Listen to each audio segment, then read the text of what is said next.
The Apollo University, University of Leicester, 35 lakhs fees for 3-year BTech CSE UK.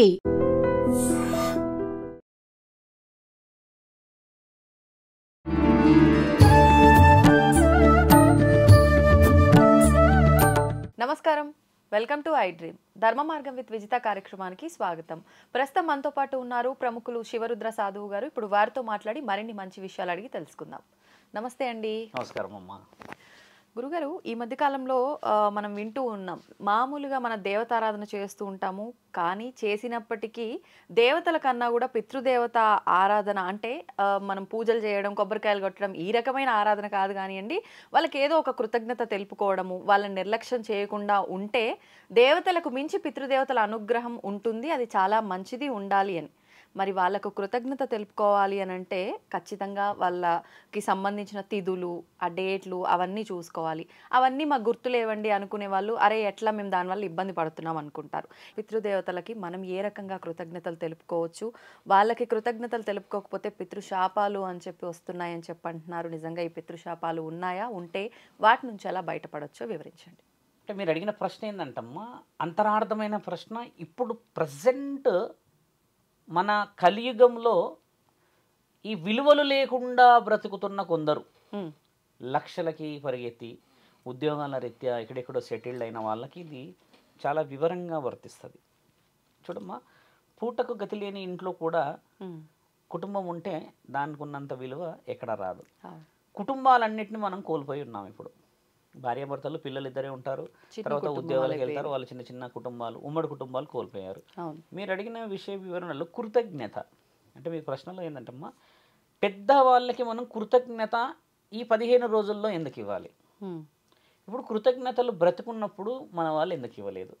ఇది కొంచెం డెప్త్గా చూస్తే అమ్మా, బ్రతుకున్నప్పుడు ఆశించిన చూపు, బ్రతుకున్నప్పుడు కోరుకున్న ప్రేమ, బ్రతుకున్నప్పుడు నువ్వు పెడతావేమో ఒక ముద్దెడు, ఒక అన్నం నా పిల్లలు నన్ను పిలిచి అని ఎదురు చూసిన ఆ క్షణాలలో నువ్వు చూయించలేని కృతజ్ఞత ఈ 15 రోజుల్లో చూయిస్తే ఆయన కృతజ్ఞతుడు అవుతాడా?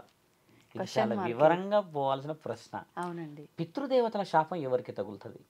పితృపక్షాలు ఎందుకంటాం? మహా ఆలయ పక్షాలు అంటే ఏమిటి? తెలంగాణ ప్రజలు పెద్దర అమావాస్య ఎందుకు చేసుకుంటారు? మనదేమో అమ్మ మీరు అన్నట్టుగా అమావాస్య తర్వాత మొదలవుతున్న గడియలు ఒకటి అనుకుంటే, ఇంకొక గడియ పౌర్ణమి తర్వాత వీళ్ళు 15 రోజులు చేసేది. మీరు అన్నట్టుగా ఈ 15 రోజులు మొదలుపెట్టి అమావాస్య దాకా వస్తుంది. ఆ తర్వాత మన వాళ్ళు పండగ విషయాలు వివరణలు పోతుంటారు. ఆ తర్వాత పెద్ద అమావాస్య వచ్చిందని చెప్పేసి మన వాళ్ళు 9 రోజులు పెట్టి కొన్ని కార్యక్రమాలు, ఆ బతుకమ్మలాడే కార్యక్రమాలు, ఇది తెలంగాణ ప్రజలది వేరు. ఇప్పుడు మహా ఆలయ పక్షాల్లోనే మహా ఆలయ పక్షం, పక్షం అని అంటే నేను ఇటువైపు ఉన్నాను అని రుజువు చేయడానికి ఒక ఆలోచన. పక్షం అంటే మీ పక్షం ఉన్నారా, మా పక్షం ఉన్నారంటే, ఆలయ పక్షం అంటే ఆత్మలు వచ్చేసి దేవుడి పక్షాన ఉన్నారు కాబట్టి ఆలయం అన్న పేరు తీసుకొచ్చారు. ఈ 15 రోజులు ఆత్మలు దేవుడి దగ్గరికే ఉండాలి. ఎందుకు ఉండాలి అసలు? దాని అంతరార్థం ఏమిటి? ఈ 15 రోజుల్లో దేవుడి దగ్గరికి ఆత్మలు ఎందుకు పోతాయి అని అంటే, మహా ఋషులు అంటే వేదశాస్త్ర పండితులు చేసిన మహా ఘనకార్యం ఇది. ఎందుకంటే ఆత్మలు క్షణిక ఆలోచనతో చనిపోతాయి. కొన్ని కొందరు చిన్న చిన్న ఏజ్లో చనిపోతారు, కొందరు యాక్సిడెంట్ చనిపోతారు. మళ్ళీ ఇంకోటి ఏంటంటే కొందరు పెద్దవాళ్ళు రోదనతో చనిపోతారు. పితృశాపం అక్కడ, మన వాళ్ళ పెద్దవాళ్ళకి కలిగేది అక్కడ. ఏడుపు, బాధ, రోదన. ఎలా అంటే అమ్మా, పిల్లలు చూడట్లేరని, ఆస్తి అంతస్తులు లాక్కుంటున్నారని, లేకపోతే మనల్ని నెలకి పంపించాల్సింది పంపించకనో, లేకపోతే కోడలు అడ్డొచ్చిందనో, లేకపోతే ఇంకెవరో అడ్డలు వచ్చారో అని చెప్పేసి తల్లిదండ్రుల్ని ఒకేసారి రోడ్డుకు ఈడుస్తున్న వాళ్ళు వందల్లో ఉన్నారు కదా. ఇలాంటి వాళ్ళు దీన్ని ఖచ్చితంగా ఫాలో చేయాలి. చనిపోయిన తర్వాత అయితే నువ్వు నీ తల్లిదండ్రులకు ఏం చేసావు అనేది ఈయన గారు సంవత్సరానికి 2 సంవత్సరాలకు గుర్తు చేసుకుంటాడు కదా. ఇక్కడ నువ్వు గుర్తు చేసుకోకున్నా కూడా వాళ్ళు కళలోకి వస్తూ ఉంటారు. ఆ కళలకు అర్థం ఏమిటి? కొంచెం మమ్మల్ని ఎవరో వెంబడిస్తున్నట్టు, లేకపోతే మా అమ్మనో మా తాతమ్మనో లేకపోతే ముత్తమ్మనో కూర్చొని ఇట్లా గడప దగ్గరే ఒక రోదనలాగా ఏడుస్తున్నట్టు నాకు కనబడింది స్వామి అని అంటారు. ఇది గమనించాల్సిన అవసరం. కొంతమంది పిల్లలు నాన్నమ్మ కనబడేట్టు అయింది నాకు అని అంటారు, లేకపోతే ఆ ఇంట్లో ఎవరో కూర్చున్నట్టు కనబడింది అయినా అని కొన్ని హింట్లు వస్తూ ఉంటాయి కదా. మళ్ళీ అందరికీ రావు ఇవి, కొందరికే వస్తాయి. అలా ఏం చేస్తారు, ఏదో ఒకటి చేయాలని ఎవరో సాధువునో పురోహితున్నో ఇంకెవరినో కలిసేసి ఫలానా వివరణ తీసుకుంటే ఇలాంటి చెయ్యాలమ్మా అని అంటారు. ఈయన వాళ్ళ పుణ్యం ఎలా వస్తుంది అంటే, ఇలా వస్తున్నారు అంటే వాళ్ళకి సంబంధించిన క్రతువులు చేయాలని గుర్తు చేస్తున్నారు. చేయాలని కాకుండా నీవు నాకు చేయాల్సిన బాధ్యతలని సక్రమంగా నిర్వర్తించలేవు కావున శరీరాన్ని మాత్రమే నేను వదిలాను, నా ఆత్మ నేను వదలలేకపోయాను. ఈ ఆత్మ పరమాత్ముడి చరణాల దగ్గరికి చేరితేనే మరో జన్మకి నీకు శ్రీకారం కానీ మరో జన్మకి ఇంకేదైనా ఒక వివరణ రావచ్చును. నీకు ఇక్కడ సంతృప్తికరమైన జీవితమే నువ్వు చూడనప్పుడు, పిల్లలు నిన్ను ఏదో ఇబ్బంది పెట్టినప్పుడు, నీవు చేయాల్సిన బాధ్యతలకు ఆస్తులకు అంతస్తులకు గొడవలు పడినప్పుడు నీ తల్లిదండ్రులు మరి నువ్వు పెట్టిన కురివి స్వీకరించరు. ఇదొక విషయం అయితే అమ్మా. చాలామంది యూట్యూబ్లో మన గురువులు సాధువులు పురోహితులు చెప్తున్న విషయం ఏంటంటే అమ్మా, పితృపక్షాలలో మన వాళ్ళు చేసిన పాపాలని లేదా మన వాళ్ళు కలలో కనబడుతున్న ఒక దోషాన్ని మనం ఒక పూజ చేస్తే ప్రతిఫలం ఎలా వస్తుంది అన్న విషయం చాలామంది వివరిస్తున్నారు కదమ్మా. ఈ పితృపక్షాలలో కేవలం ఒక పురుషుడి ద్వారా మాత్రమే ప్రతిఫలం వస్తుంది. ఇది పురుషుడు చేయాల్సినది. పురుషుడు ఎందుకు చేయాలి?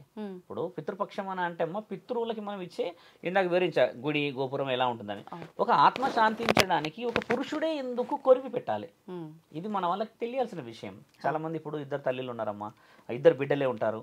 తర్వాత నాన్న వయసు అయిపోయి ముసలాడైపోయి కాలం చేసిందని అంటే కొరివి పెట్టేటోళ్ళు ఎవరు ఉండరు అని ఆ పిల్లల ద్వారా బాధపడితే బాబాయ్ పిల్లలను ఇంకెవరు పిల్లలు పెట్టిస్తారు. ఎవరూ లేని దగ్గర 2 పిల్లలే ఉన్నారే అనుకోండి, వాళ్ళకి పెళ్ళిళ్ళు అయితే అమ్మా బిడ్డ యొక్క కొడుకుల ద్వారా కూడా తండ్రి కొరివి నడుస్తుంది. ఇది మన శాస్త్రంలో దాగున్న విషయాలు చాలా మందికి వివరంగా తెలియట్లేదు. ఎందుకంటే అమ్మా ఒక పురుషుడే ఎందుకు పెట్టాలి స్వామి? ఇప్పుడు ఒకవేళ మీరన్నట్టు ఆ బిడ్డలకి పెళ్ళిళ్ళు అవ్వలేదు, పెళ్ళయి మనవడు ఉంటే పర్లేదు వాళ్ళతో చేయించవచ్చు, మరి అప్పుడు పరిస్థితి ఏంటంటే? మంచిది. ఇప్పుడు కాటి కాపరి మగవాడు, మోసేవాళ్ళు ఒక 4 ఉంటారు ఒక మగవాళ్ళు. మనకి మనవాడు మంచోడు మనోడు అని అనుకున్న ఒక పురుషుడు పెడితే నీకు మరోసారి జీవితానికి అర్హత వస్తుంది. ఎందుకు వస్తుంది స్వామి? దాని అంతరార్థం ఆడపిల్లలు పెడితే ఎందుకు రాదు? ఆడపిల్లలు కూడా పెడుతున్నారు కురివి, అది ఆనవాయితీ తత్వం. ఇప్పుడు పితృదోషం అనేది ఎక్కడి నుంచి వస్తుంది అనేది ఏంటంటమ్మా, ఒక పురుషుడు ఒక స్త్రీ కలిసిన తర్వాతనే ఒక పిండం ఏర్పడుతుంది కదా. అంటే ఒక జీవితం ఆ ప్రారంభం కావడానికి ముఖ్య కారకులు ఎవరయ్యారు ఇక్కడ? పురుషుడు.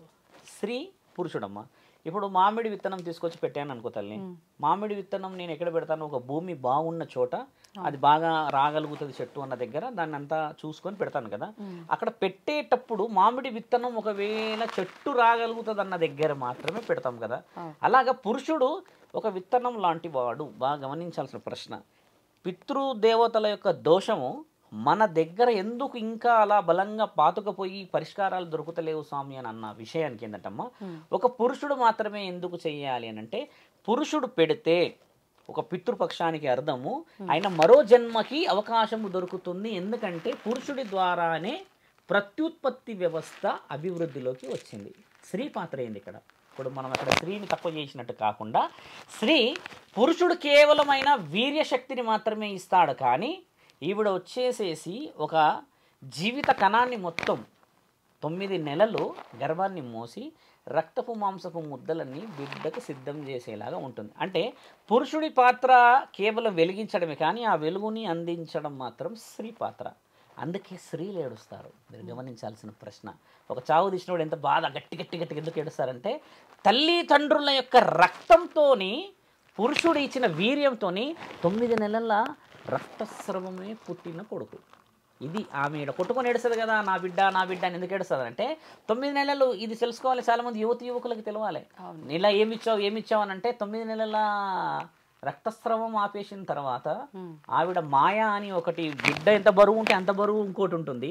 ఆఫ్టర్ డెలివరీ అది కూడా బయటకు వచ్చిన తర్వాత ఎంత బ్లడ్ ఫ్లో వెళ్ళిపోయి కంప్లీట్గా అన్కాన్షియస్ పోయి వస్తారు వాళ్ళు. అంటే రక్తపు మాంసపు ముద్దలతో వచ్చిన శరీరము మళ్ళీ నీవు ఇంకొక రక్తపు మాంసపు ముద్దలకి శ్రీకారం చుట్టేది పురుషుడే. ఇంత అంతరార్థం చాలా అవసరం. విత్తనం పెట్టిన వాడు గొప్ప కాదు, కానీ విత్తనం పెట్టేవాడి అవసరం ఉన్నది అక్కడ. స్త్రీ పురుషుల మధ్యలో కలయిక తెలుసుకోవాలి. ఇప్పుడు మీరన్న దోషాలు ఎక్కడి నుంచి వస్తాయి? ఈ దోషాలలో పురుషుడి పాత్ర ఇలా మాట్లాడడం స్వామి, స్త్రీ పాత్ర ఇలా చెప్పామన్నప్పుడు దోషం ఎక్కడ వస్తుందని అంటే అమ్మా, ఒక పురుషుడు బాధ్యతాయుతముగా తల్లిదండ్రుల బాధ్యతలని నిర్వర్తించినప్పుడు, కొందరు భార్య మాటలు ఏమింటారు, తల్లిదండ్రులు పట్టించుకోరు. కొందరు ఏం చేస్తారు, ఉన్న ఆస్తి కోసం బాగా మాట్లాడతారు, ఆ ఆస్తి ఇచ్చేదాకా తల్లిదండ్రులని నడి రోడ్డుకి ఇడుస్తారు. నిన్న వచ్చిన సమస్య, నిన్న మాట్లాడిన మాట, ఈరోజు తేదీ 2వ తారీఖు, 1వ తారీఖు రోజు జరిగిన విషయము నా దగ్గరకు 5 ఎకరాల స్థలం రాసి ఇవ్వాలి తండ్రి కొడుకుకి. రాసి ఇచ్చాడు ఆల్రెడీ కొన్ని ఎకరాలు, ఒక 2 3 ఇచ్చాడు.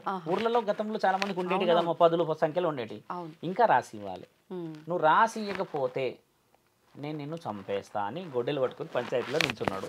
ఇప్పుడు చంపేస్తాను చంపేస్తా అని గొడవ ఇక ఈయన ఏమంటున్నాడు, నీకు ఇస్తా బిడ్డ నేను ఇయ్యను, మరి నన్ను అమ్మని ఎవరు చూసుకుంటారు, నీ కర్మ నువ్వు చూడు, ఎందుకన్నావు నన్ను, ఈ వర్షం చూడండి ఎలా ఉందో, నీ కర్మ నువ్వు చూడు, నన్ను ఎందుకు అన్నావు అని అంటే ఇది ఎక్కువగా వింటున్నాం. నిన్ను కనడానికి నువ్వు కనీసం పెట్టోనికే నీకు ఓపిక లేదు, సంపాదించే ఓపిక నీకు లేదు, ఆ ఎకరం భూమి కొనడానికి నీ దగ్గర ₹1 లేదు. వాళ్ళ తాతల ముత్తాతల నుంచి తీసుకొచ్చిన ఆస్తి పంచాయతీ పెడితే పంచాయతీ పెద్ద మనుషులు ఇచ్చే తీర్పు కొడుకే కదారయ్యా ఇచ్చేయనంటే మరి ఈయన ఎక్కడ పోవాలి, ఇది తిండి ఎక్కడికి పోవాలి. వాళ్ళ బాధ ఏంటంటమ్మా, కొడుకుకు నేను సచ్చినాకైనా పోయేదే కదా, మరి ఇప్పుడు పెట్టేది ఎవరు, అలాంటి వాళ్ళకి తగ్గుతుంది శాపం. ఇది నిజమైనది. మనిషి బ్రతుకున్నప్పుడు నువ్వు ఒక కారపు ముద్దలు పెట్టలేని బ్రతుకుకి సచ్చినాక ఆటలకు వస్తావా తల్లి, దశదిన కర్మ అని బోర్డులు పెడతావా, నీవు 10 మందిని పిలిచేస్తావా, సన్నాయి పెట్టేసేసి పెద్ద పెద్ద పాటలు పెట్టేసేస్తావా. అంటే ఇక్కడ కూడా వాళ్ళ కోసం చేస్తున్నది కాదు, వాళ్ళు ఒకవేళ ఏమన్నా చూపించుకోవడానికి ఒకటి, మళ్ళీ నాన్నగారికి ఏదో మర్యాదలు చేసినట్టు అని చెప్పించినారు కదా, అలాంటి వారి ఇంట్లోకి వర్తిస్తుంది. నీ తల్లిదండ్రులు ఎప్పుడు కూడా పిల్లల యొక్క కళలోకి వచ్చి దయ్యాలు భూతాలకి భయపడిపోయారు. చాలా మంది నెగిటివ్ పోర్ట్రేట్ పోతుందని నేను కొంచెం డెప్త్గా చెప్తున్నాను. ఆత్మ కళలో కనబడింది అని అంటే మన పెద్దలు బిడ్డ మంచి లేకపోతే పుట్టడానికో లేకపోతే శ్రీకారానికో అవకాశం ఇవ్వమని చెప్పి, లేదా మమ్మల్ని మీరు మమ్మల్ని గుర్తించలేరు అని చెప్పడానికి మాత్రమే ఒక అవకాశానికి వస్తారు. అంతేగాని వాళ్ళు దయ్యాలయ్యారు భూతాలయ్యారు మా ఇంట్లో గాలి తిరుగుతుందని తిరుగుతున్న వాళ్ళు చాలా మంది ఉన్నారు. ఇప్పుడు మీ నాన్న ఉన్నాడమ్మా, నీ కళలో కనబడ్డాడు, మీ తాతే అనుకుందాం, మీ తాత నీ కళలో కనబడ్డాడు అని అంటే నీ కళలో వచ్చి నీ పీక పిసుకుతాడమ్మా మీ తాత, ఎట్టి పరిస్థితుల్లో పిసుకడు. ఎందుకంటే ఆయన ఒకటి బాధల రీత్యా మిమ్మల్ని కోల్పోయి మిమ్మల్ని చూడలేక, నీ పెళ్ళి అయితేనో లేకపోతే నువ్వు డాక్టర్ అయితేనో చూడాలన్న ఆ కోరిక ఉండిపోయి ఆయన అలాగే మీకోసం ఎదురు చూస్తూ ఉంటాడు. ఆయన మనసు అక్కడ ఆగిపోయి ఉంటుంది. ఒక సాధువు ఒక పురోహితుడు చేసేది పిండ ప్రదానం అదే. ఏమంటాడనంటే ఇలా ఫలానా ఫలానా ఫలానా విషయంలో మీరు పుట్టకపోతే మీ యొక్క ఆత్మరోధన, మీ యొక్క విశేష వివరణ ఈ కుటుంబంలో ఇబ్బంది చేస్తుంది. ఇప్పుడు ఒక గాలి ప్రభావం ఎలా ఉంటుందంటమ్మా, 4 మనుషులు ఉన్నారు, ఇప్పుడు 5 మంది ఉన్నాం కదా, ఇప్పుడు ఆయన గారు ఒకళ్ళు ఏడుస్తూ ఉన్నారే అనుకోండి, ఊరికే మన ఇద్దరు మాట్లాడుకోగలవా, అసలు కాన్సన్ట్రేషన్ కూర్చుంటుందా? అలాంటిది ఒక ఆత్మ ఏడుస్తే పంచభూతాలు మనకు సహకరించవు. ఇది అసలైన దరిద్రం.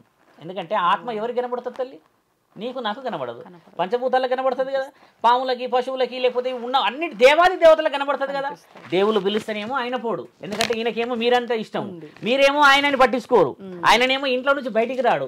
మరి ఎంతకంటే పెద్ద రోదన పితృదోషం. మరి పితృదోషాలు ఎలా వస్తాయో తెలుసుకోవాల్సిన అవసరం చాలా ముఖ్యం. పితృదోషాలు వచ్చే దారి ఇదే. ఇది నువ్వు చేసిన పొరపాటు. నువ్వు కుటుంబ బాధ్యతలను సక్రమంగా నిర్వర్తించి, వాళ్ళు ఇంకొక విషయం ఏముందంటే ఒకప్పుడు పురుషుడు పుట్టే వరకు పిల్లల్ని కనేవాళ్ళు. ఇది ఒకటి వివరణ బలంగా మన దాంట్లో బలంగా ఉంది. 7 మంది పురుషులు పుట్టిన తర్వాత పిల్లలు పుట్టేవాళ్ళు ఎక్కువ శాతంగా, లేదా 2 బిడ్డలు 3 కొడుకులు, లేదా 4 కొడుకులు 2 బిడ్డలు. అప్పుడు ఆడపిల్లలు తక్కువ ఉండి కొడుకులు ఎక్కువ కనిపించేవాళ్ళు. చూడండి దోషాలు ఎలా ఉన్నాయనంటే అమ్మా, నీ యొక్క పాపాన్ని ఒక పరిహారంగా తీసుకోపోవడానికి ఒక వంశ ఉద్ధారకుడు పుడతలేడు. అంటే మనం ఇప్పుడు ఎంతటి ప్రమాదంలో ఉన్నామో మీరు గమనించండి. తాగుబోతులకు కూడా పిల్లలు పుడతారమ్మా, మంచి మంచి పర్సనాలిటీస్కి పిల్లలు పుట్టారు. మీరు గమనించండి. కొంతమంది అంటారు ఏమో వాడు బాగా తాగుతాడు వరకు 4 పిల్లలు సావేరంటారు. కొంతమంది ఈయన వెజిటేరియనే, బాగా డైట్, ఇంకా జిమ్లకు పోతాడు, కండలు తీసుకొస్తాడు, ఇక పిల్లలు పుట్టలేరు అంటారు. దీని అంటారు అర్థం ఏంటంటమ్మా, కొన్ని శరీర లోపాలు అయితే కొన్ని పూర్వజన్మలో ఉన్న కొన్ని పాప విమోచనలు చేసుకోవడానికి మార్గాలు, కొన్ని దోషాలు పడతాయి, కొందరికి ఇంకేదో దోషాలు ఉంటాయి. దాన్ని అంతరార్థాలు ఎందుకు చెప్తున్నా అంటమ్మా, పితృదోషం అనేది మనకి ప్రమాదం అని చెప్తున్నారు, చాలా మంది చెప్తున్నారు. దానికి పెద్ద పెద్ద పూజలు ఏవో కూడా లక్షల పూజలు పెట్టి చేస్తున్నారు అని అంట. నిజంగా ఇప్పుడు మన తల్లిదండ్రులు బాధపడుతున్నారు కాబట్టి వాళ్ళకి ఆ బాధ లేకుండా చూసుకోవడం ఎలా అనేది మనం చూసుకోవాలి. ఈ పూజ చేస్తే వాళ్ళ ఆత్మ శాంతిస్తుంది. చాలా మంచి ప్రశ్న. ఇప్పుడు నేను ఇందాక అడిగిన విషయం కూడా ఏంటంటమ్మా, ఎక్కడో ఎక్కడో ఎక్కడో ఎక్కడో బతికేసేసి ఎక్కడో ఎక్కడో అనాథాశ్రమంలో ఉన్న వాళ్ళ తల్లిదండ్రుల ఆత్మలు చనిపోయిన తర్వాత శాంతిస్తాయంటారా? ఉన్నప్పుడు నువ్వు చూడలేవు.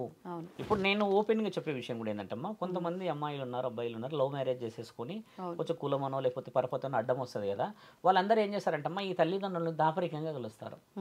అంటే పిల్లలు ప్రేమతో కలుస్తారు కదా, ఈ దాపరికంగా కూడా కలవనీయకుండా తల్లి రోదన, ఇక్కడ ఈ బిడ్డ రోదనతో పిల్లలు అనేసేసి మెంటల్గా డిస్టర్బ్ అయ్యి ఒకరోజు కాలం చేసిన వాళ్ళందరూ ఏం ఆలోచిస్తారు, ఫస్ట్ వాడు తెలుసా అమ్మ, మరో జన్మ ఉంటే కలిసి ఉండాలి. మరి కలిసి ఉన్న సమయంలోనే విడగొట్టిన ఆ మహానుభావులకు కానీ ఆ ఆడపిల్లలకు కానీ ఇది వర్తించదా అంటున్నాను. ఇక్కడ వర్తిస్తుంది. ఇది శాపం అమ్మా. నువ్వు ఉన్నప్పుడు చూసుకోలేని, ఇప్పుడు 50 సంవత్సరాలే మన లైఫ్, 100 సంవత్సరాలు తండ్రి రాశాడు, నీ నోట్లో 70 ఏళ్ళు అయితే పనిలే ఉండవు, ఇంకా 30 సంవత్సరాలు ఎందుకమ్మా, అదైతే మనకు పని చేయదు. ఇంకొక 15 సంవత్సరాలు అయితే యవనమో చిన్నపిల్లలాగా పోయినావు. ఉన్నదే 20 సంవత్సరాలలో నువ్వు బంధాలు, భావ్యాలు, ఫైనాన్స్, ఎమోషన్స్ ఎన్నో క్యారీ చేసేసి అసలైన విలువ అమ్మా నాన్నలను లేకపోతే మనల్ని నమ్ముకున్న వాళ్ళను వదిలిపెట్టేస్తే వాళ్ళు ఇలా చూడలేకుండా శరీరాన్ని వదిలిపెట్టిన తర్వాత శాంతిస్తారు అని అంటే శాసనం ఒప్పుకోదు. శాసనం ఏం ఒప్పుకుంటుంది అంటే అమ్మా, వాళ్ళకి చేయాల్సింది ఏంటంటే నీ ఇల్లు గెలవాలి మొదట. ఎలా గెలుస్తావు ఇల్లు? నీ బాధ్యతలు ఉన్నాయి. ఇప్పుడు భార్య భర్తలు ఇద్దరితో పాటు ఉమ్మడి కుటుంబం, తల్లిదండ్రులు ఊర్లో ఉంటారు. ఇప్పుడు పండుగలు పబ్బాలకు పోతాము, పండుగ 4 రోజులు అయిపోయిన తర్వాత వచ్చిన తర్వాత తల్లిదండ్రులు ఉంటారు కదా, వాళ్ళు ఆశించేది కూడా ఆ 4 రోజులు రావాలని, మరి మంచిగా ఉండాలని. వచ్చేటప్పుడు నా కొడుకు ఏం తెస్తావు చెప్పమ్మ, నువ్వు ఊరికి పోయేటప్పుడు అమ్మ కట్టలేని చీరనా లేకపోతే కట్టలేని బట్టలా, నువ్వు తెచ్చుకుపోయే 100 రూపాయల చీర కూడా కట్టుకొని ఊరంతా చూపిస్తుంది. అది ఎందుకు చేయలేము మనము? వీడికి మనం కొరియర్ చేసేస్తామే, ర్యాపిడోలు బుక్ చేసేస్తామే, ఇవన్నీ బుక్ చేసేస్తే ఆ ఎమోషన్స్ క్యారీ అవుతాయా? ఇవి క్యారీ చేయలేని మనము శాపాన్ని ఖచ్చితంగా అనుభవించాలి. పూజలు ఏం చేయాలి స్వామి అని అంటే, పూజలు నీ తల్లిదండ్రులకి నువ్వు చేయాల్సిన అత్యంత ముఖ్యమైనది ప్రేమ, అభిమానము, విలువలు. ఈ పూజతోనే కదా ఆ రోజు మహాగణపతి తల్లిదండ్రుల చుట్టూ తిరిగి మీకు మించిన మహా దేవుళ్ళే లేరు ఈ లోకాన అన్నందుకు ఆయన సకల కార్యసిద్ధుడయ్యాడు కదా. అక్కడ రుజువు చేయబడిన శాసనం మనది. అలాంటిది ఉన్న మనము తల్లిదండ్రుల్ని గౌరవించక, బాబాయిలో మామయ్యలను గౌరవించక, కించపరుచుకొని విలువలు కోల్పోయిన తర్వాత పితృపక్షం పెడితే న్యాయం ఎలా జరుగుతుంది? ఇక్కడ పితృపక్షం పెట్టినప్పుడు ఎక్కడ న్యాయం జరుగుతుంది అంటమ్మా, వాళ్ళ పాప పరిహారం పండిపోయింది, లేకపోతే వీళ్ళు నిజముగానే మనస్ఫూర్తిగా క్షమించబడిపోయారు, మీరు లేని సమక్షంలో బాధలను అనుభవించిపోయారు అన్నప్పుడు వీళ్ళ ద్వారా ఆ పెట్టే ఎవరైతే ఆ పలానా తాతనో నాన్నమ్మనో ఎవరు ఉన్న వ్యక్తులు పెడితే అమ్మ వీళ్ళిద్దరు పెట్టే అర్హత సరిపోదని చెప్పే ఒక పురోహితుడు వస్తాడు, నేను వీరికి గురుస్థానాన్ని నా మీద నమ్మకం ఇవ్వండి, మేము ఆత్మల బంధాలను కలుపుతాము, పూర్వజన్మ నుంచి మరో జన్మకు శ్రీకారం చుడతాము అని చెప్పినప్పుడు పిండం పెడతారు. పిండం ఎందుకు పెడతారు చాలా గమనించాల్సిన. పిండం ఏ రూపంలో ఉంటుంది మీరు చూసారా? ఇప్పుడు నేను గమనించి చూడండి, తెల్లగా ఉంటుంది. తెల్లగా ఎందుకు పెడతారమ్మా పిండం? దశదిన కర్మలనేమో యాటలు కోసేసి ఇక్కడ నుంచి బోటి, తలకాయ, కాళ్ళు ఇలా ఇట్లా పెట్టిన వాళ్ళు పిండం ఎందుకు పెడతారు? పిండం ఎందుకు పెడతారంటే నీవు వచ్చి కాకి రూపంలో ఆత్మ వచ్చి, ఆత్మ రూపంలో కాకి వచ్చేస్తుంది. కాకి ఎందుకు వస్తుంది అది కూడా తెలియాలి మన వాళ్ళకు. చాలా మంచి కాకి గోల చాలా పెద్దది. పరమశివుడి నెత్తి మీద కూర్చున్న ఒకే ఒక పక్షి కాకి. అక్కడ పార్వతీమాత కూడా తండ్రి భుజం మీద చేతేనికే ఎన్నిక జరుగుతుంది ఆయన ధ్యానంలో ఉన్నప్పుడు. మహాముక్కంటి ధ్యానంలో ఉన్నప్పుడు ఆయన నెత్తి మీద కూడా పోయి కూర్చునే ఒకే ఒక్క పక్షి కాకి. ఏం చెప్తుంది? ఎట్లా చెప్తుంది? అక్కడ పోయి ఏం చేస్తుంది కాకి? అసలు ఆయన దగ్గర ఎందుకు తిరుగుతుంది అంటే, కాకి పరమాత్ముడు ఇచ్చిన ఒకే ఒక్క వరం ఏందనంటే, అది ఒక రోజు అడుగుతుందంట, అయ్యా ఎక్కడ లేని ఈ మర్రి చెట్లు లేకపోతే పెద్ద పెద్ద ఈ చెట్ల మధ్యలో నన్ను పెట్టేసావుగా, ఇది తీసుకొచ్చి కాల్ చేస్తుంటారు అందరూ, పూడు చేస్తుంటారు అందరూ, వాళ్ళందరూ ఏమో ఇక్కడ నుంచి పోరు, ఈ చెట్టు కిందనే ఉండిపోతారు, ఏం చేయాలి అంటే, అది ఇల్లు కదా, తండ్రి ఉంటాడు కాబట్టి వాళ్ళు కూడా అక్కడే ఉంటారు, ఏం చేయాలి అని చెప్పి అడిగినప్పుడు తండ్రి ఏమంటాడంట, ఇప్పుడు మీకు కావాల్సినది ఒక విలువ, ఆ విలువ రావాలి, ఆ విలువ రావాలి అంటే నువ్వు నాకు ఒక పని చేసి పెట్టాలి అని అంటే ఏం చేయాలంటే, నా పిల్లలు నేను ఆత్మబంధువు పరమాత్ముడు, మనం ఏంటంటే మా శరీర బంధాలమ్మ మన అంటే రక్త మాంసం ముద్దలతో వచ్చిన వాళ్ళం, కానీ మనకంటే ముందు పరమశివుడి యొక్క గర్భం నుంచి వచ్చిన వాళ్ళం మనం. అదే అగ్నిలింగం, ఆత్మలింగం అంటారు. ఆయన ఫిల్టర్ చేసి వచ్చిన తర్వాతనే నన్ను ఒకలాగా తీర్చి పంపుతాడు కదా. నా పిల్లలు నా దగ్గరికి రావట్లేరు, ఎందుకంటే వాళ్ళు కష్టాలు, సుఖాలు, నష్టాలు, ప్రేమలు, అభిమానాలు అన్నీ చూసి అలసిపోయి నా దగ్గరికి వస్తే నేను ప్రశ్నిస్తానేమో అని, లేకపోతే నువ్వు తప్పు చేసావేమో అని అడుగుతానని భయపడుతున్నారు. కాబట్టి నీవు వెళ్ళి నీకు ఇష్టమైన ఈ జీవితం అంతా మరో జన్మ పుట్టడానికి నీకు అవకాశం ఉన్నది, నువ్వు మారుతావా అని చెప్పి ఒక ప్రశ్న నువ్వు అడిగినప్పుడు వాళ్ళు నిన్ను నాకు ఇష్టమే అని అంటే, ఆ ఇష్టంగా ఆ కుటుంబ వ్యక్తులు పెట్టిన ఆ పిండ ప్రదానం ఏదైతే మనం పెడతామో, ఆ ఇస్తరాకిలో పెడతాం కదా, అన్ని పెడతాం, ఆ పక్షి పెడతాం కదా, అప్పుడు ఈ కాకి ఆయన సరే అని అంటే అది వచ్చి తినిపోతుంది. ఇది శివపురాణంలో రాయబడి ఆయన ఆజ్ఞ. ఈ కాకి ఏం చేస్తుంది అని అంటే, పోయి మాట చెప్పేసి వస్తుంది అక్కడ, నీకు ఇష్టమేనా, మరి నీకు ఇష్టమైతే నేను నీ రూపాన వెళ్ళి తినేసి వస్తాను అని అంటే, ఒక ముద్ద తీసుకొని తినగానే ఈ ఆత్మ పరమశివుడిలో లీనమైపోతుంది. ఇది శాసనం అమ్మ, మన దగ్గర రాస్తుంది. ఇది చాలా చిన్న విషయం కాదు. కాశీలో పెద్ద పెద్ద పెద్ద గురువులు చెప్పేది కూడా ఆత్మబోధన ఇదే. అప్పుడు ఈ ఆత్మ అంగీకరించినట్టు, ఈ అంగీకారానికి ఇది వెళ్ళి తండ్రి చెవులో చెప్పినట్టు అనమాట. అది అలా తిరుగుతూ కూర్చున్నప్పుడు ఆత్మకి శాంతి జరగాలనడానికి మార్గం. ఇప్పుడు మీరు అడిగిన విషయం ఏంటంటే కాకి ఇది ఎందుకు పిండమే అంటే పిండం తిన్నది కాకి. మీరు గమనించండి, మనం పెట్టే కొన్ని పదార్థాలలో ఏదో ఒక పదార్థం ఇష్టంగా తీసుకొని వెళ్తుంది. కొందరు ఉంటాయమ్మా అసలు తీసుకోదు, అది ఎంతసేపు అయినా తీసుకోదు. అక్కడ పెట్టి పెట్టి పెట్టి పెట్టి అలసిపోతారు, 2 గంటలు 3 గంటలు అయినా కూడా తీసుకోరు. నీళ్ళలో కలిపి బలగం సినిమాలో లాస్ట్ ఎండింగ్ లో చూపించిన సిచ్యువేషన్ అదే. వీళ్ళందరూ ఓకే అయిపోయినాక ఆయన హ్యాపీగా వచ్చి స్వీకరిస్తాడు. ఇట్ ఈస్ వాట్ ఆయన చూపించింది రియాలిటీ, రియల్. అది తెలంగాణ ప్రజలకి చాలా అద్దం పట్టిన సినిమా. ఇది వివరించబడిన సినిమా, ఇది రాయబడిన వివరణ. మళ్ళీ పురాణాల్లో రాశారు, ఇది శివపురాణంలో ఉంది తల్లి. ఇది ఇలా ఒక 4-5 లైన్లలో దాని గురించి రాయబడింది. ఇప్పుడు మీరు అన్నట్టుగా ప్రశ్నకు వస్తే అమ్మా ఆత్మశాంతి జరిగినట్టే కదా. అలా అయితే జరిగినట్టే. పిండం తెల్లగా ఎందుకు ఉంటుందంటే అమ్మా, నీవు వచ్చింది పిండ రూపాననే. పిండం అండం పిండం బ్రహ్మాండం అంటే తండ్రి ఏమో బ్రహ్మాండం, తల్లి ఏమో పిండం.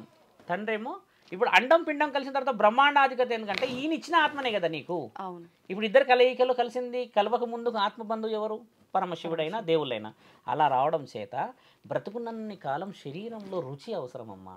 నువ్వు తినగలవా? మామూలుగా తెల్లన్నం పెడతాయి ఇప్పుడు, పోనీ ఇంకేదైనా పెట్టినా తినగలవా? రోజు సాంబార్ తినగలవా? తినలేవు. కాబట్టి మనిషి చనిపోయినాక రుచి ఎరగడు కాబట్టి పిండం తెల్లగా పెడతారు. నీవు తీసుకెళ్ళేది ఏమీ లేదు, వాసన కూడా నీవు చూడలేవు. నీవు తీసుకొని వచ్చిన ప్రాంతము, నీవు బ్రతికిన ప్రాంతం తల్లి గర్భగుడిలో తెల్లగా ఆత్మరూపంలో వచ్చావు. నా దగ్గరికి వచ్చేటప్పుడు కూడా పిండ రూపాననే వస్తున్నావు. అదిగో అదే సాక్షి. అందుకే శవానికి తెల్లబట్ట చుడతారు. ఏం తీసుకొచ్చావో చూయించు. ఏదో ఒక మూలలో ఏదైనా ఉంటుంది కదా, చూయించు అని చెప్పి తెల్ల కొడితే ఆయన చూయించడానికి ఉలుకు లేదు, పలుకు లేదు. ఉలుకు పలుకున్నప్పుడే నిన్ను మూల పడేశారు మీ వాళ్ళు. చనిపోయిన తర్వాత ఏం తీసుకొస్తారు?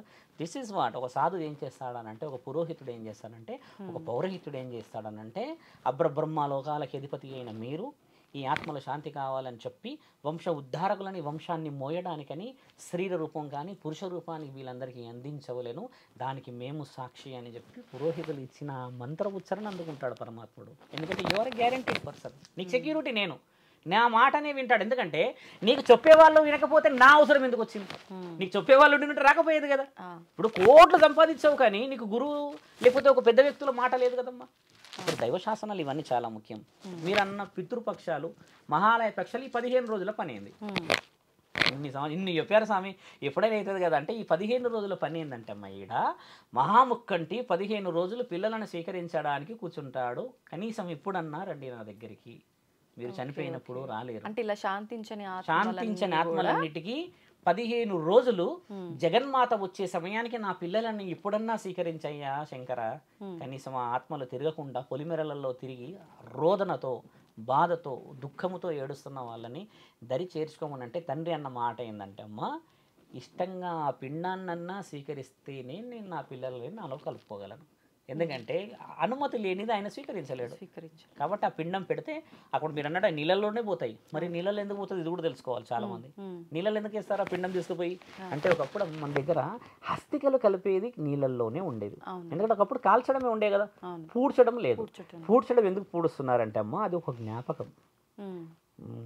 నా భార్య నాకు చాలా సహకరించిందని, ఆవిడ వచ్చినాక కలిసి వచ్చిందని, మా అమ్మ మా నాన్న అంటే నాకు చాలా ఇష్టమని, ఆ ఇష్టాన్ని వీళ్ళు వదలలేక, ఒక శ్మశాన వాటికలో పెట్టలేక, వాళ్ళు తీసుకొచ్చి పొలంలో పెట్టి పాలరాతితో కట్టుకొని అక్కడ కూర్చొని ఏడుస్తున్న వాళ్ళు లక్షల మంది ఉన్నారు. అది జ్ఞాపకం. అలాంటిది చేయడం కూడా మన దాంట్లో విరుద్ధమే. కానీ మనం మనుషులను ఆపగలమా? అయినా తండ్రి చూడండి ఎంత మంచివాడు, 15 రోజులు అవకాశం ఇచ్చిండు ఇప్పుడు అన్నారండి అని. కాబట్టి ఈ 15 రోజులు వాళ్ళు ఇచ్చిన అపాస్టపి.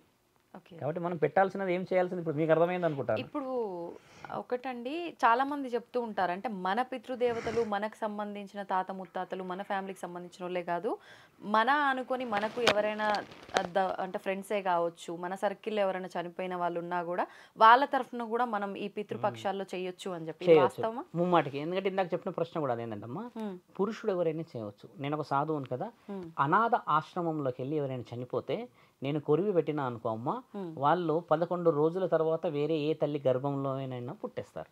ఎందుకంటే ఒక పురుషుడు వచ్చి కర్మకాండాలు చేశాడు. మొన్న ఒక మిత్రుడు, పేరు తీసుకోకూడదు కానీ, ఆయన గారు అనాథాశ్రమంలో ఎవరు చనిపోయారని వీడియో పెట్టాడు. పెట్టి ఆ చెవు దగ్గర అమ్మ అమ్మ అని అరుస్తూ ఉన్నాడు. ఆ అబ్బాయికి అమ్మ, ఈవిడ అమ్మాయి కాదు, ఈయన కొడుకే కాదు, కానీ ఆ వీడియో చూస్తున్న ప్రతి ఒక్కరికి బాధ అయింది. అమ్మ అమ్మ అంటున్నట్టే ఆ తల్లికి నిజమైన వారసులే లేరు, కొడుకులే లేరు.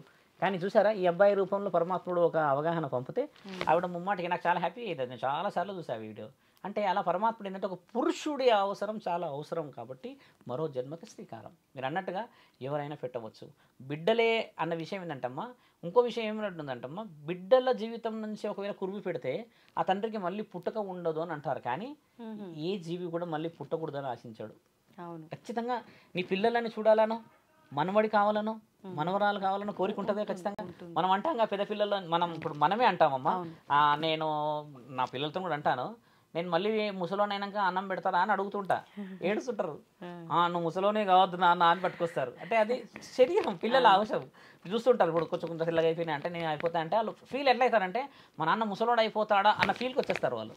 అంటే ఇప్పుడు నాకేమనిపిస్తుంది, నా పిల్లల కడుపులో కుట్టాలనిపిస్తుంది, కానీ నేను పోయి అక్కడ శ్రీదేవి కడుపులో కుట్టాలని ఉంటుంది. అమ్మ నీ రక్తమే నిన్ను ఆశిస్తుంది, నీ రక్తమే నిన్ను ఆశిస్తుంది. కాబట్టి నీ ఆత్మ పరమశివుడిని కలవడానికని ఆయన కూర్చున్నాడు శ్మశాన వాటికలా. ఇది తెలియనంత వరకు నేను వదిలిపెట్టాను ప్రజల్ని. ఇప్పుడు నిజంగా చనిపోయిన వాళ్ళు వాళ్ళ కుటుంబంలోనే జన్మిస్తారు. వాళ్ళ కుటుంబంలో ఇప్పుడు ఎందుకు జన్మిస్తారు? ఇది మంచి ప్రశ్న. మళ్ళీ ఎందుకంటే అమ్మ కష్టం నష్టం ఇష్టం కారం అన్నమో పచ్చి పులుసో మన ఇల్లు మంచో చెడో అన్నీ చూసిన ఇంట్లోనే ప్రేమ కోపం ఆక్రోషం నీ మనుషుల మీదనే చూడాలి.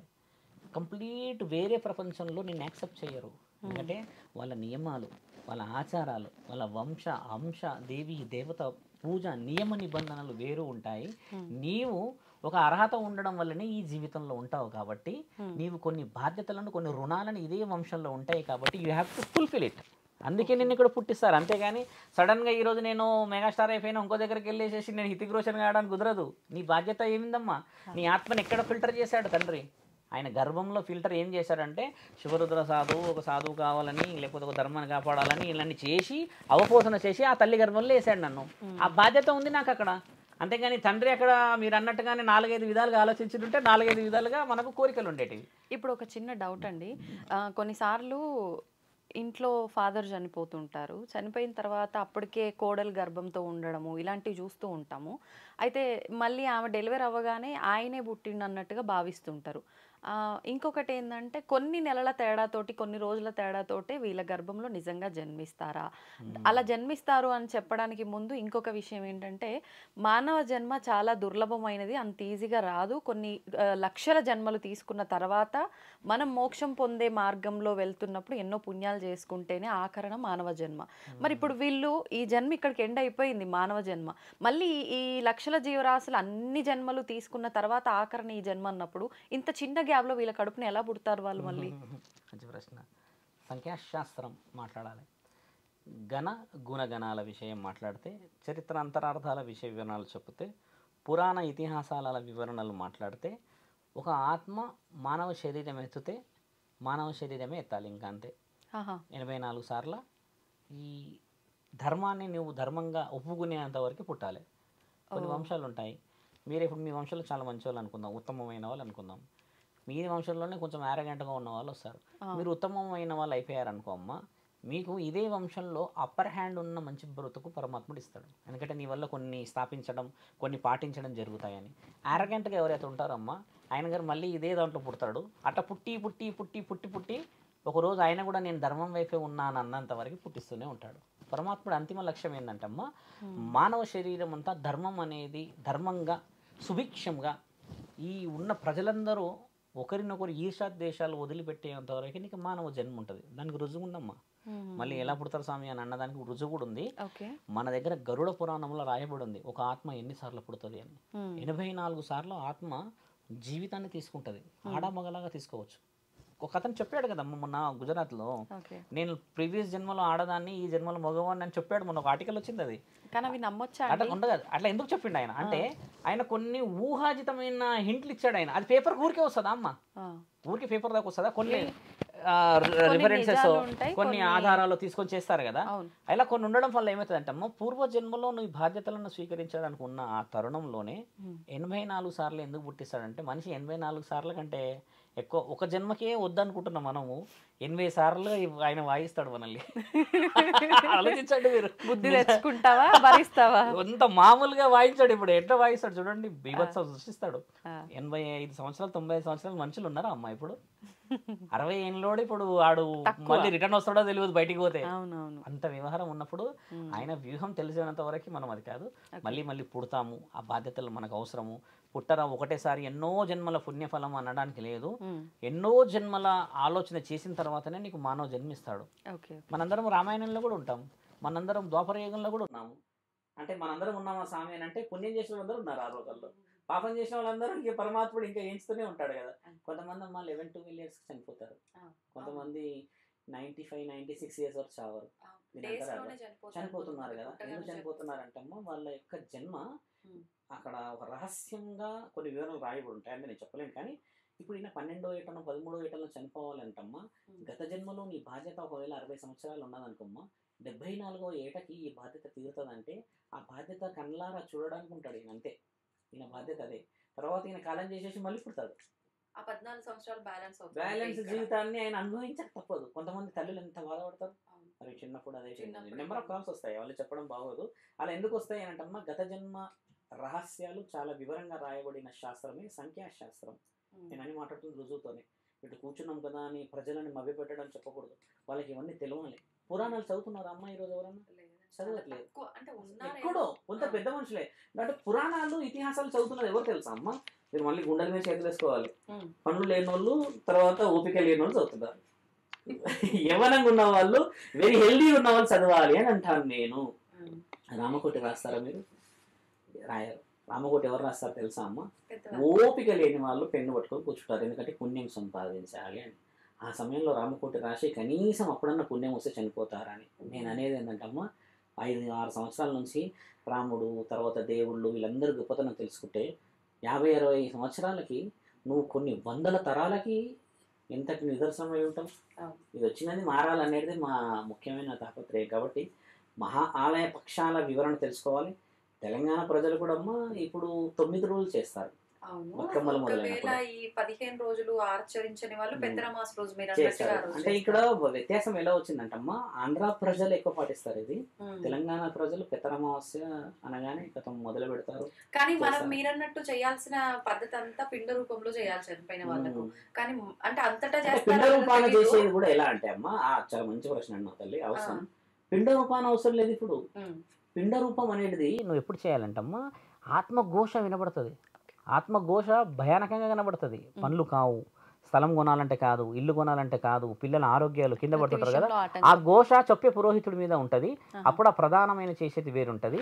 ఇప్పుడు మనం అనేది ఏంటంటమ్మా, ఆలయ పక్షాలు అనేది ఏంటంటమ్మా, బలమైన భోజన వసతులను ఏర్పాటు చేసి ఒక ఇసరి నిండా పెట్టి ఆ పూజా నియమ నిబంధనలు పురోహితుడు మంత్ర ఉచ్చారణ ద్వారా చేసేస్తే ఆయన గారు వచ్చి స్వీకరించి వెళ్ళిపోవడం. ఆయన వచ్చేసి తినడం చేయడం ఉండదు, దాన్ని చూసి స్వీకరిస్తే పరమాత్ముడు తీసుకొని వెళ్ళిపోవడం. మీరు అన్నట్టుగానే ఈ పిండం పెట్టేది చేసేది ఇదంతా ఏంటంటమ్మా, అది వంతులో వస్తుంది. మళ్ళీ పురోహితులు చెప్తారమ్మా కొంచెం ప్రమాదకరంగా మలుపున్నది, కొంచెం వివరణ బాగలేదు, దాన్ని ఇలా చేయాలనేది విషయం. నేను అనేది అంటమ్మా, రుచికరమైన భోజనం చూసిన తర్వాతనే వాళ్ళు పిండాన్ని స్వీకరిస్తారు. అందుకని ఇది ముఖ్యం. తర్వాత వీళ్ళందరూ మరి గుడికి వెళ్తారు, అదేదో గుడికి మళ్ళీ ఇంకో విషయం ఏమొస్తుందంటమ్మా, ఫలానా గుడిలోకి పోయి చేసుకోవాల్సిన అవసరం లేదు. నీకు సంబంధించినది నీకు దగ్గర ఉన్నాయి. మన దగ్గర కొన్ని క్షేత్రాలు ఉన్నాయి కదమ్మా, నరసింహస్వామి గుడి ఉంది, తిరుపతి ఉన్నది, శ్రీకాళహస్తి ఉన్నది, వేములవాడ రాజన్న ఉన్నాడు, ఇట్లా అన్ని గుడులు ఉన్నాయి. ఏ గుడిలోకి పోయిన పురోహితులు ఎక్కువగా శివాలయానికి సంబంధించిన ఆలయాల్లోనే వెళ్ళాలి, ఎందుకంటే ఆయన్నే కాబట్టి మనకు ప్రాణదాత. మహాముఖంటి ఒకవేళ మీరు అన్నట్టుగా అమ్మ ఎవరి కళలను కనబడితే ఏ రోజు తండ్రిలాగా కనబడ్డాడు మీరు గమనించండి. భిక్షాటకుడి రూపంలో దుమ్ము ధూళి ఇలా అంతా మొత్తం గడ్డం అంతా వచ్చి అది అసలు నడవలేని పరిస్థితుల్లో కనబడతాడు. ఎందుకు కనబడతాడు ఏ రోజన్నా అడిగారమ్మా? ఎవ్వరు కూడా చెప్పారు. కానీ ఒక పెద్ద ఆయన కనబడ్డాడు అంటారు. ఆయన ఎందుకు కనబడతాడంటే, నేను అనుభవస్తుడిని, నాకు తెలియని సమస్యనా, నాకు చెప్పండి అని కనబడతాడు ఆయన. మన వాళ్ళు ఓ ముసలైన కనబడ్డాడు, ఇక పాలాభిషేకం చేసేస్తారు పోయి కథం. ఇంకా ఆ పురోహితులు కూడా అలాగే తగలబడ్డారు. అదొచ్చింది వ్యవహారం. మళ్ళీ అమ్మ ఏదైనా ఉందా, పెద్ద మనిషి వచ్చాడంటే ఏదైనా ఉంది, పిల్లల చదువులా, ఆరోగ్యాలా, పెళ్ళిలా, ఇంకేదన్నా అమ్మ గర్భవతులు ఉన్నారా, ఇంత వివరణ ఎవరు అడుగుతలేరే. అది అడగనంత వరకు తండ్రి ముసలోళ్ళలాగానే వస్తాడు. నా ఆశ ఏంటంటమ్మా, నా తండ్రి ఋషుల భార్యను పట్టుకొని ఒక్కసారి ఆయన రావడం చూస్తే ఈ శరీరం రాత్రికి రాత్రి వెళ్ళిపోవాలి ఆయన దగ్గరికి, ఇంకెందుకు ఆయన చూసిన తర్వాత అన్నట్టు రావాలి. ఆయన ఇంతవరకు రాలేడు, ఎవరికి వెళ్ళాలి, ఆయన రాడు అసలు. కొంతమంది చెప్తారు శివుడి డైరెక్ట్గా దర్శనం అయింది అంటున్నాడు ఒక ఆయన మహానుభావుడు ఈ మధ్య. ఆయనకు చూపించాలి ఒక రోజు. అలా పరమాత్ముడి ఆజ్ఞని మనం తెలుసుకోవాలి. దేవుడు వదిలిపెట్టాడు తల్లి మనల్ని, మనమే ఆయన ఎన్నో విధాలుగా హింసించాము. సింపుల్ ఒక మాట చెప్పి ముగిస్తానమ్మా. కలియుగంలో రాయి రూపాన్ని ఎందుకున్నాడంటే ఆయన పోదలుచుకోలేడు, రాయి ఎప్పటికీ పోదు కదా. అందుకని శ్రీరాముడు వెళ్ళిపోయాడు, శ్రీకృష్ణుడు వెళ్ళిపోయాడు, సత్యయుగంలో దేవాది దేవతలు వెళ్ళిపోయారు. వెళ్ళిపోలేని ఒకే ఒక్క యుగం రాయి. ఆయనని పంపించేస్తున్నారు మన వాళ్ళు నీళ్ళకి. చూసారా ఎంతటి దాష్టికమైన స్థితిలో ఉన్నాం. మనం మారాలి. పితృపక్షాలు ఇచ్చాడనంటే ఆయన ఎంత గొప్ప ఆలోచన చేస్తే ఆత్మల దగ్గర కలుపుకుంటాడు. నీకెందుకు బాధ్యత అవసరమా అంటే ఇక్కడ చూడండి, ఇప్పటికీ నీకే అప్పచెప్పాడు బాధ్యతలు. నీ ఆత్మ, నీ పిల్లలు నా దగ్గర పంపితేనే నేను స్వీకరిస్తా. అసలైన ఆత్మ బంధువు అయినా రఫ్ అని తీసుకొని పోవచ్చు, రావయ్యా ఈ డబ్బాలో కూర్చోవాలి, అంతే. అలా చేయట్లేదు. న్యాయం ధర్మం చాలా ముఖ్యమైనదమ్మా. గాడ్ ఎక్కడ గ్రేట్ అంటే నువ్వు ఉన్నాడని తెలుసుకున్నప్పుడే గ్రేట్. ఇప్పుడు మనం విలువలు బాంధవ్యాల కోసం ఇంత తప్పించిపోతున్నాం కదా, డైరెక్ట్గా శివుడు మన ఇద్దరి మధ్య వచ్చి నిలబడ్డానే నమ్మం మనం. అదే మీ నాన్నగారు వస్తే నువ్వు వెళ్ళి ఎత్తుకుంటావు, ఈ నాన్న సడన్గా వచ్చినావు ఏమైంది అని. చూసావా, ఆయన కోరేది ఏంటంటే ఆయనని ఆయనలాగా చూసేంత వరకు ఆయన కనబడాడు. ఇది ధర్మం అమ్మ, అందరూ పాటించాలి. గుడులు గోపురాలకు వెళ్ళాలి. తర్వాత 9 రోజులు చేసే ప్రక్రియలు తెలంగాణలో చేసుకుంటారు. వాళ్ళ ఇంట్లో అందరూ బాగుండాలి. మన వాళ్ళు మన కడుపులో పుట్టాలని కోరుకుంటే వాళ్ళు పుట్టేస్తారమ్మా. పుట్టినప్పుడు ఎంతో ప్రేమగా చూసే మనము పెరుగుతూ పెరుగుతూ వస్తే తెలివిగా వెన్నుపోటే ఓడిచేస్తున్నాం. ఆ తల్లిదండ్రుల రోదన మనకు ఉండకూడదు, అక్కా చెల్లెళ్ళ రోదన అసలే ఉండకూడదు, మేనత్తలు మేనమామల రోదన ఉండకూడదు. అని అంటే ఇల్లు కట్టుకున్నప్పుడు, పెళ్ళైనప్పుడు, ఈ పెద్ద మనిషి కార్యక్రమం అయినప్పుడు 21 days చేస్తున్నప్పుడల్లా పెద్దవాళ్ళని గుర్తు చేసుకొని పెట్టుకోవాలి. అలా పెట్టుకుని వాళ్ళే ఇప్పుడు పెట్టుకుంటున్నారు. ప్రతిరోజు గుర్తు చేయాలా వద్ద వాళ్ళని. ఆ ఫోటోలు ఉండవు, చిన్న ఫోటో పెట్టేసుకుంటారు. పెద్ద ఫోటోస్ పెట్టుకుని వాళ్ళని పూజించుకుంటే వాళ్ళకు గౌరవమే. మళ్ళీ ఇంకో విషయం ఏంటంటమ్మా, మీ తాత మన ఇంట్లో పుట్టాడు అని చెప్పడానికి రుజువు ఏం తెలుసా అమ్మా? సేమ్ దిట్టో దిగుతాడు చూడండి ఆయన పోలికలు. ఎంత ఎంత విచిత్రం పరమాత్ముడు, దిట్టో దిగుతాడు తల్లి. అసలు ఏం నడకాలనే ఉండదు. అరే నువ్వు మీ తాత చేసినట్టే చేస్తున్నావు, నమ్మడ కూర్చోగంటారు. పునికి పుచ్చుకొని పుట్టాడు వీడంటారు. అది పరమాత్మ పోలికైనా ఉంటుంది, గుణాలన్నా ఉంటుంది. ఒక ఆవిడ చెప్తుంది, ఆయన గారంటే అదే అరుగు మీద కూర్చుంటుండే అలా పెన్మిట్ వచ్చినప్పుడు. ఇలా మనవాడు కూడా అమ్మ స్కూల్కి పోయేసి ఏ ఉన్నావు ఆవే అని బ్యాగ్ ఆడేసి ఆడనే కూర్చుంటుండట. ఇటునే కూర్చో ఇప్పటికీ ఆవిడ నవ్వుతుంది తెలుసా. మీ తాత ఉన్నప్పుడు కూడా రా నన్ను చంపిండి వచ్చి ఆడ కూర్చొని సిగరెట్ దాగి వచ్చినాడు, బీడి దాగి వచ్చినాడట. ఒక 10 నిమిషాలు తాగుతారు పెద్ద మనుషులు అప్పుడు అలవాటుగా అమ్మ. ఇప్పుడు ఈయన కూడా వచ్చాట బ్యాగ్ పడేసి ఆడ ఆడనే కూర్చుంటాడట వచ్చి. అంటే ఆమె ఆనంద బాష్పాలు. అలా పరమాత్ముడు వదిలిపెట్టాడు తల్లి ఇప్పుడు. కాబట్టి ధర్మంగా ప్రజలందరూ ముందుకు పోవాలి కదా. ఆ ధర్మాన్ని పాటించే ప్రతి కుటుంబం నిజంగా సుభిక్షతని సౌభాగ్యాన్ని నిజంగా పరమాత్ముడు ద్వారా రావాలనేది ఒక సాధువులాగా నా కోరిక తల్లి. నమశివాయ. చాలా చక్కటి వివరణ ఇచ్చారండి, చాలా సంతోషం, ధన్యవాదాలు. తవ్వుతున్న శివలింగం సరే దాన్ని అట్లా కప్పేసేయండి, చూపించదండి. Krishna is there. మూర్తి పూజ కాదు, సాక్షాత్ బ్రజేంద్ర నందన భగవాన్ ఉన్నారు మూర్తిలో. ఏమీ ఆశించకుండా ఆరాధించే వాళ్ళు కూడా ఉన్నారా ప్రభుజీ? నిజమైన భక్తి అంటే మనకు తెలియదు కాబట్టి. And don't forget to subscribe to iDream. And for more videos, Please subscribe to iDream. Please subscribe to iDream. Please subscribe iDream. And please subscribe to iDream. For more videos, subscribe to iDream. please like, share and subscribe to the channel. Congratulations iDream. Subscribe to iDream. Subscribe to iDream. So subscribe to iDream Media. iDream ki iDream team andarki huge congratulations. Please subscribe iDream Media. Please subscribe to iDream. Subscribe iDream. Please subscribe to iDream. iDream అంటే నా కళల ఛానల్ను subscribe చేసుకున్న నోరు తిరుగుతలేదు, మీరైతే గంట గుర్తు కొట్టండి. For more such videos, please subscribe to iDream. Subscribe to iDream. Please subscribe to iDream. Please subscribe iDream Media. Please do subscribe to iDream. Please subscribe to iDream Media. For best entertainment and information, please subscribe iDream.